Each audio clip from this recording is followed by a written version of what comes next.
Hello, this is our introduction to the 8 art elements. The very beginnings of art start with a dot. We call that a point. It's infinitely small and you can't really measure it, but it's sort of a point of reference. When the point, however, moves, it becomes a line. And the line can be straight, it can be curved, it can go in any direction that we want. There's only one thing we can measure about a line, and that's how long it is. Because it has only one measurable dimension, we say it is 1D. If you went and saw a movie that was in 1D, it would be a line across the screen and maybe it would change colors. It would be an awfully boring movie. But lines do another interesting thing. If they continue moving around, they sometimes cross over each other, and this means they make a shape. Shapes are more than one-dimensional. You can measure the length of a shape, and you can measure the width of a shape. Because of that, we say it is 2D, or two-dimensional. And there are certain shapes that are considered special. Most shapes don't have a name like this one. Most shapes in the universe don't have a name. But there are certain shapes that we do give names to, and those would be the triangle, the circle, and the square. These are considered our basic shapes. All shapes can be made by a combination of these three. If you think of a house type of a shape, well, that's a triangle connected with a square. Or an ice cream cone would be a triangle and a circle. Some people think a rectangle is a basic shape, but a rectangle can be divided into squares or triangles. The neat thing about shapes is that they can move in space and create forms. Forms are three-dimensional. If we take a square and we rotate it very quickly, we see that it takes up the space of a form we call a cylinder, with round bottom and sloping sides.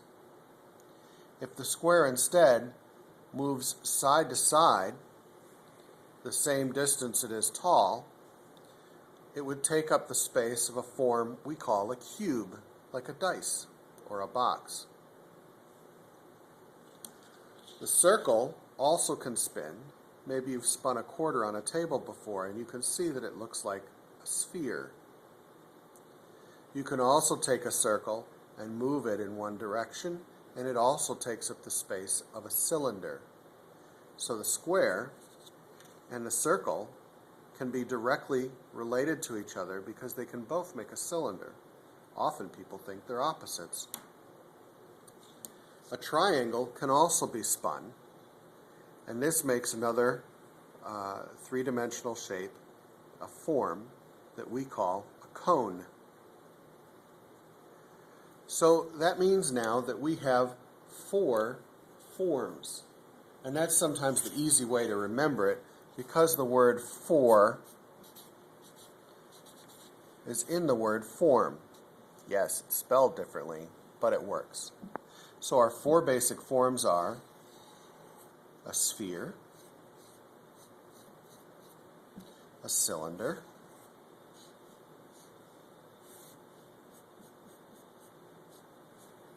a cube,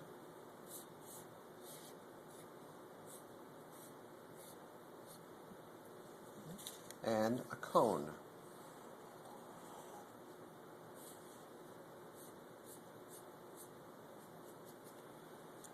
Remember, the word for is in form to help you remember that there are 4 basic forms. Color is our next element, and there are 3 basic colors we call the primary colors, and they are in the largest circles. The reason they're called primary is because you have to go out and get them. You can't make them. Just like if you need to make a cake and you need milk, you have to go out and get some milk. You can't tell somebody to throw in some mayonnaise instead. You have to get milk because it's a primary ingredient. These are our primary colors. So if someone tries to trick you and say, what 2 colors mix to make red? You can tell them no two colors make red. You have to go out and get it. Blue is sometimes made by finding a rock called lapis, grinding it into a powder, and then adding it to acrylic or oil, and that becomes paint. You can't mix two colors to get blue. You have to go out and get it. Now the primary colors are the only colors with that special property. But when these primary colors mix, when you put red and yellow together, they're going to mix and make a new color. This new color is going to be orange. Orange isn't a primary color anymore, it's a secondary color. Same thing happens with yellow and blue. When you mix them together, you get green. And red and blue will mix to get purple. Purple, orange, and green are secondary colors. So they also have a special property. And you can see that we have 3 primary colors and 3 secondary colors. 3 is our magic number for color. Yellow, orange, and red are considered the warm colors and might remind you of fire, where purple, blue, and green might remind you of water. So we call those the cool colors. Everything in the world has a weight to it.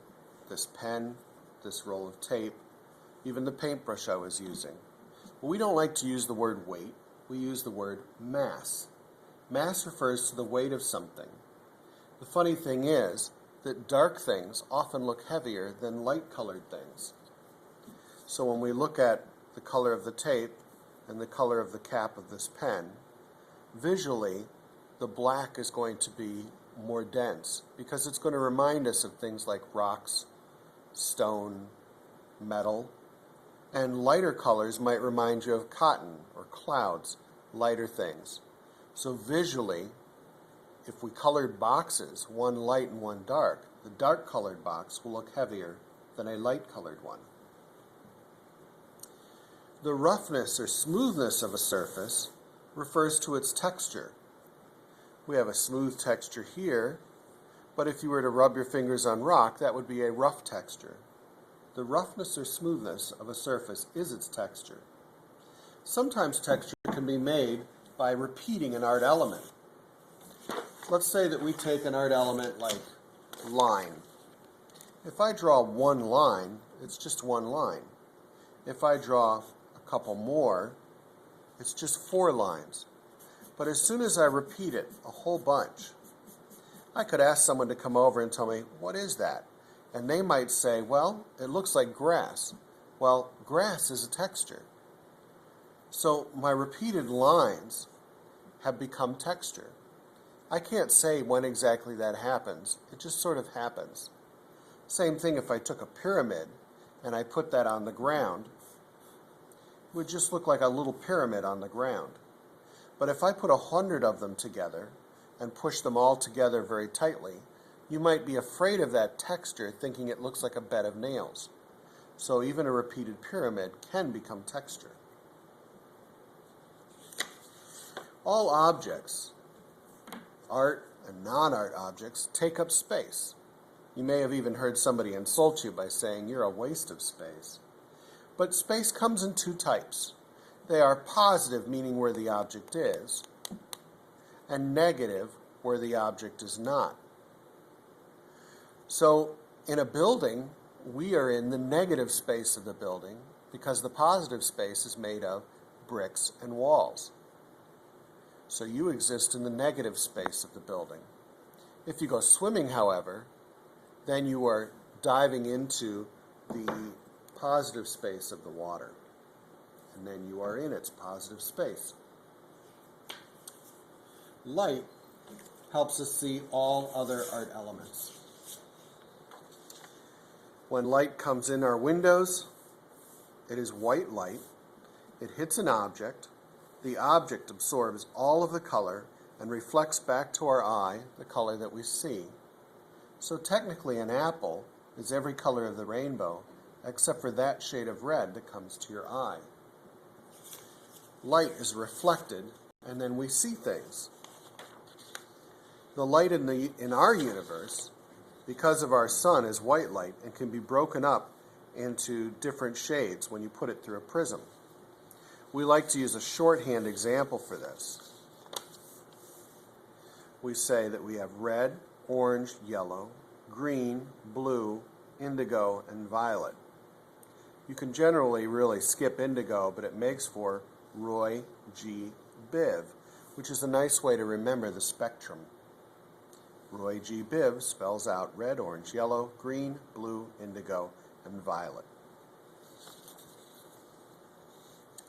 So the art element of light helps us see all other art elements. When we don't see it, all we see is darkness or shadow. So if I put my hand over this paper, where the light isn't able to get through, we see shadow. So shadow is the absence of light. So light helps us see all other art elements. We see it because it is reflected off of an object or surface and back to our eyes. When it is not bounced back, we see black or nothing.